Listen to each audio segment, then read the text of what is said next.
Okay, so this is just a test. I'm going to do some warm-ups in my sketchbook, and I figured, hey, just go and check out this live situation and see how it works. So I'm just jumping on. I'm going to see if I can find myself on the desktop as well, so that if there are any comments that come in, I can see them. So at the moment, I'm just going to see if I can figure out how I can see myself. So hello everyone who's joining. I'm just going to do a little bit of warm-ups in my sketchbook, and I thought it would be nice to try this live. And just as a test, because I'd love to be able to get the hang of this, because it looks quite fun. So anyway, so far I'm on the desktop and I don't see myself coming up, but maybe, let's see. There was a whole workshop on this, but so far when I'm looking on the desktop, oh, here I am. Yay. Okay, so I'm going to try this now. Maybe if I could see myself on the desktop while it's live, I can see any comments coming in. Oh, this is cool. Okay, let's do it. Oh, feedback. This is really weird. Oh, this is cool. Okay. Okay.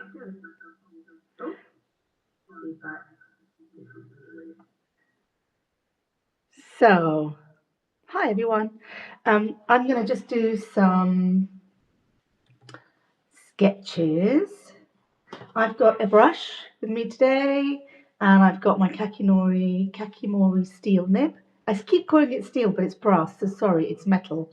And I thought it'd be nice just to do a quick 20 minutes of some warm-ups. So if anybody who knows me may know that I really love ink, and so I'm going to just do 2 different colors. I want to practice some of my quick animal sketches. So I don't know, can we see this? Can we see this? Anyhow, so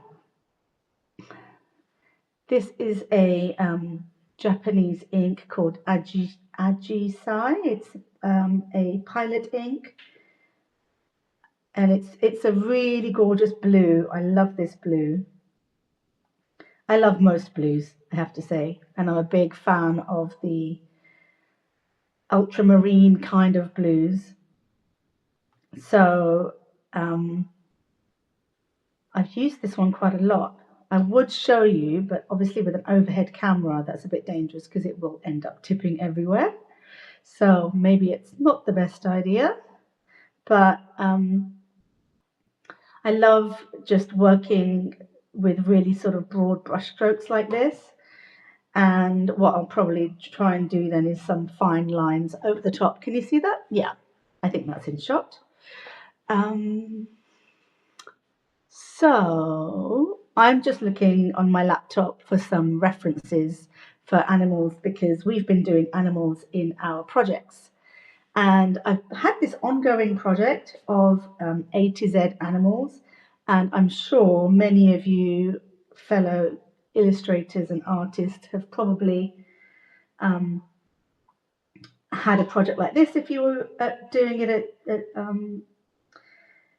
illustration school. I didn't actually do illustration at school. I did graphic design because I was trying to get a proper job at a time where illustrators were not as visible online, so I couldn't really understand like what my options were back in the day. So I'm making up for lost time, like probably many of us are. But yeah, so I happen to have a blissful day to myself where I can just catch up on a whole bunch of things. So I'm going to make a head start on the next projects that we've got lined up. And till then, I thought it'd be quite good just to do a bit of warming up. So my Animals A to Z project is something that I started back in, I don't know, forever ago, so long ago. This is probably going to be a bad idea. I'm taking a big risk here with a completely different color over the top. and the ink hasn't yet dried, so this is probably going to be a bad idea. But let's see. Ordinarily, I wouldn't use this colour on top, but it could be fun. Can you see what it is yet? Sorry, I shouldn't probably use that reference. If anybody who grew up in the UK would know what that reference is. So anyway, this one, I don't know if it's an alligator or a crocodile. I think it's a gator. Kind of. Ish. This one is supposed to be an aardvark, but there's no way I'm going to go over that until it's dried a little bit. So maybe just because we've got it in shot, maybe I'll just do a little mini one. I'll do a little mini armadillo here. Armadillos are amazing looking creatures. But yeah, I generally try not to influence people to buy stuff, but this was a gift for me, for my husband for Christmas, and he did good. This is a total joy to use, and what I love about it is that you just get that variation of line. So it kind of gives you a feeling of like control. You do have pretty good control. That's bad. You do have pretty good control. This proportion is all wrong. But I love that you can get these sort of fat lines as well as the slightly more controlled lines. And of course, I'm working in a Pith pen, Pith sketchbook, because that's also my favorite at the moment. And I just find that it holds everything really, really well. So I'm just gonna. And the other thing that I really like about it is it holds ink for quite a while.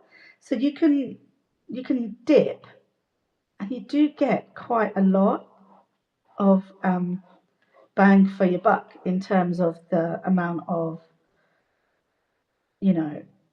ink flow. So that was one ink, and I'm getting all of this. I haven't had to dip it again. So if you've got a birthday coming up, this is the hint to drop, people, because not only is it just lovely to draw with, it's also really nice to write with. So this one is, so if I try and just write a little bit nicer here, just that lovely wide stroke. Oh, nearly spelt it wrong. Armor. Doesn't matter if it's split right. You get that really nice variation of thick and thin. And it feels like you just get some character in there without really having to do too much. So that's kind of fun. Excuse me. I wanted to just give that a chance to dry. It's a little bit creepy using this kind of red colour on top of the blue. It looks like blood. So I don't know if that's such a great idea, but that's okay. So let me see if I can just pull up the next reference, because I was just looking at some screen grabs that I'd saved. Let me move this along a bit, maybe get it up here.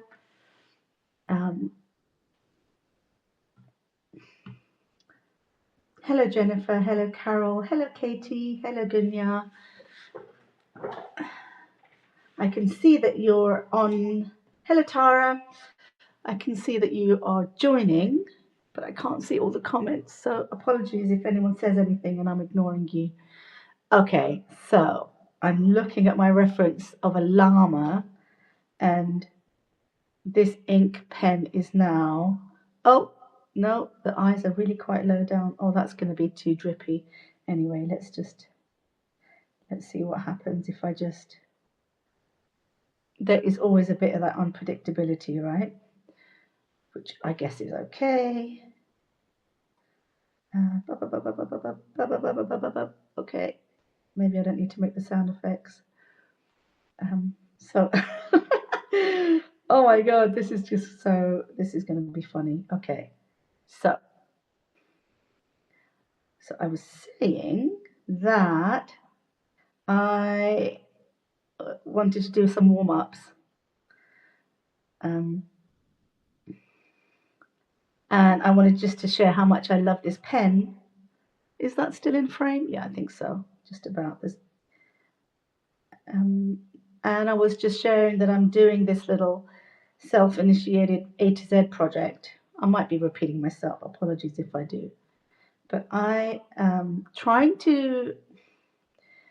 My son is literally at the stage now where they're starting to sing the ABC song in kindergarten. So I feel like I've got a bit of a time limit now. I've got a bit of a deadline. Like the alphabet is becoming part of the education system. And I really wanted to have a little animals alphabet series of images for the bedroom wall. And I wanted to make it myself. So I've taken it on as a bit of a project, but it's something that I've been doing for since he was born, and he's nearly 4. So it's taking me a while. So I kind of need to get a move on. Anyway, I thought it could be fun to just try warming up a little bit in my sketchbook.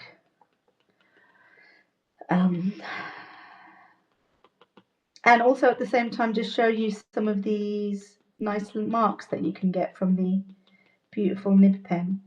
If anybody has previously used a glass dip pen, it gives you a similar range, I think, I would say, to that. This is the Kakimori nib, steel nib. Yeah, so if anybody's used a glass dip pen, I really loved those in the past, but I mean, they do break and they do splinter, and I tend to work I tend to like to apply quite a lot of pressure with my pen, so I'm not a very delicate person. So yeah, this has been a really nice solution for me because I can use it on its side.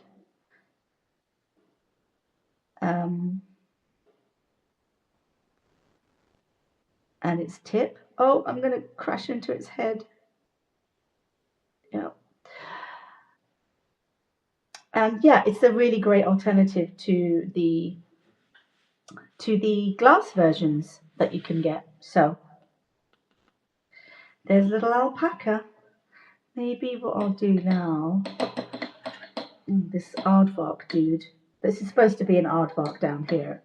That's what I've mapped out. Because I'm just looking at animals just to warm up. But while that dries, I could quickly show you some of the ones I was doing before, actually. So those that you're seeing now are that you're seeing here are the just sketchbook warm-ups that I'm doing just to start my session at my desk. But I wanted to also share, why not? I did some of these with brush pens. Perhaps you'd like to see. So there's a little hippo. I don't know if anybody else is a big fan, but I love these pre-filled brush pen inks that you get. And I was working through my little animals, drawing from references, and yeah, these are some of the brush pens drawings that I did. I love this one. I love that. So that one is probably one of my favorites. I also have it in indigo blue, so I was looking at that, and I just really love the textures that you get. This particular blue is an own brand one here I'm in Germany, for anyone who doesn't know, and there's a chain of art stores called Bosner. They do a lot of their own brand products, and so they do the sort of Pentel versions of their own inks, and that's what I used for these quick observational drawings of animals as part of my self-initiated project. This guy's fun. I like this dude. Penguins are always great to draw. This owl is a little bit rough, not so into him, but Yeah, alligator. This is the llama or alpaca. I always get the two confused. This one is my favorite bear I think I've ever drawn. I'd quite like to scan that in and have it huge, maybe in the living room. That could be fun. So yeah, this is a quick snapshot of some of my quick brush pen drawings that I'll share with you while I let my other ink drawing dry. Foxes are quite tricky. I don't know if anybody else finds that, but they're so iconic in the shape of their head and the position of the eyes, but I find them really, really hard to draw. So I was trying to have a bit of fun there. Yeah, and it goes on. It goes on. I really enjoy the small format of small sheets of paper, almost as much as I love working in sketchbooks. This particular paper, some of you may be aware of it, you may have come across, but it's Canson paper and is really quite light as papers go. It's only 90 GSM, but there's something about it that's got a kind of fluffiness to it. So if you see that you've got this sort of grain that comes with the brush, it's yeah, I can't think of another word apart from fluffy. And normally I also wouldn't go for perforated paper because I generally hate ring bound and I hate perforated. But it's actually really useful in this case because you can just do a quick sketch, tear it out, you get this nice clean edge, and yeah, it's quite handy. So I think that's a nice way to work. I love this dude as well. Little birdie, big hippo, love him. So anyway, there's quite a lot there. I'm getting closer to progressing with my animals A to Z. Maybe before my kid's 5, I'll manage to get the piece of work done for the bedroom wall.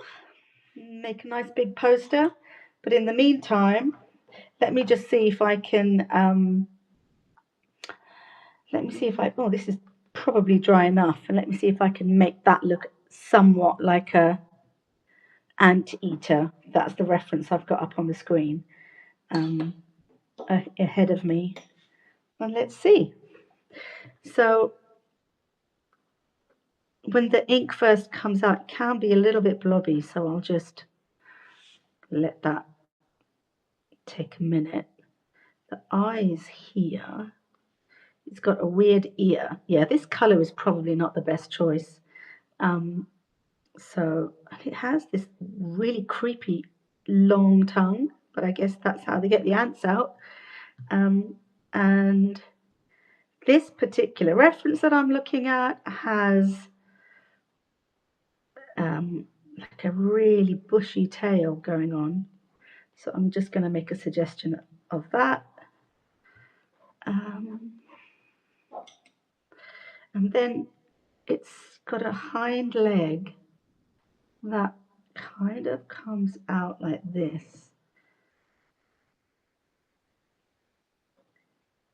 I mean, drawing animals is such a good practice of looking at shape, I find, because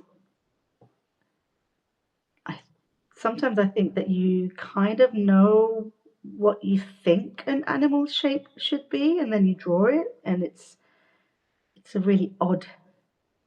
It feels really odd and uncomfortable to draw because it's not what you expect the shape to be, if you know what I mean. So there's a hind leg here. There's a big tail here, and I've made it a little bit too squat to try and fit it on the page. It's probably a little bit. But yeah, and then it's got a kind of a horn. See, I'm sorry, it's not a horn, it's a claw. I'm not very good at describing animals. Yeah, it's surprising. And then it's got claws on the front. Anyway, you get the drift. It's anteaters are not creatures that I've observed very much in terms of their shapes. So it does make it quite fun. Yeah, bad choice of colours, but it's a sketchbook, so I guess it's okay. It doesn't really matter.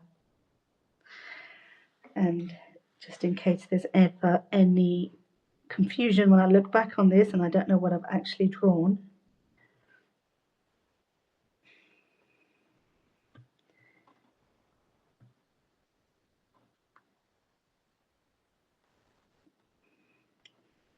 It's an anteater.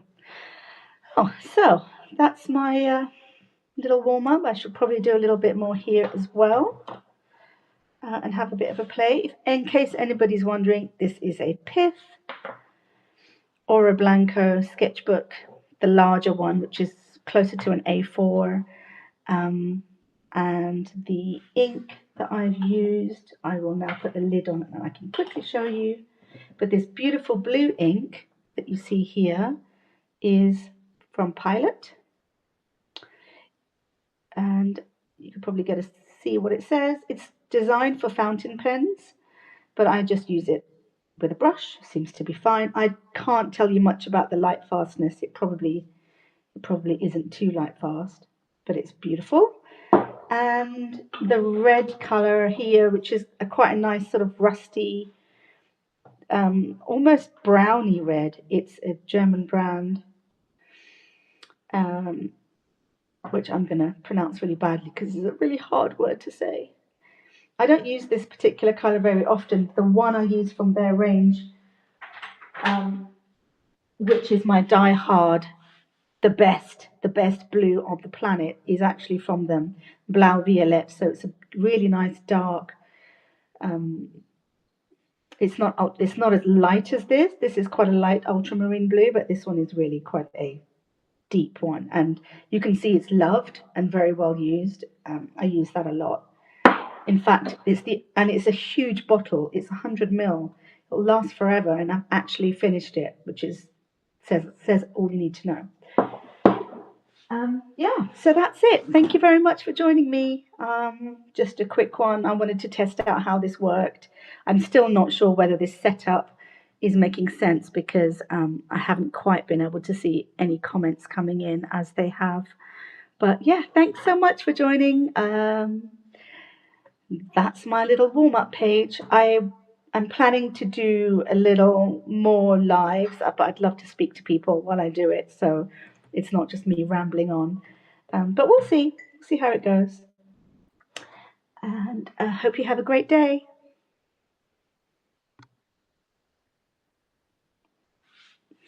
How do I finish this now? Okay, this is all learning experience. Thank you for joining.